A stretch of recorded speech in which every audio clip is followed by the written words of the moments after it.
اور اللہ ایک بستی کی مثال بیان فرماتا ہے جو کہ ہر طرح امن چین سے تھی، ہر طرف سے اس کا رزق با فراغت چلا آتا تھا،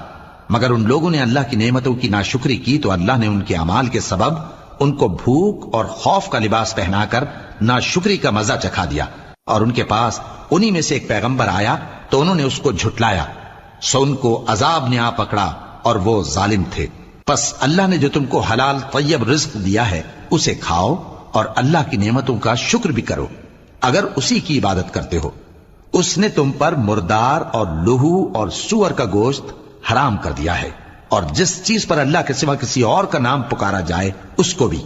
ہاں اگر کوئی ناچار ہو جائے تو بشرطے کہ گناہ کرنے والا نہ ہو اور نہ حد سے نکلنے والا،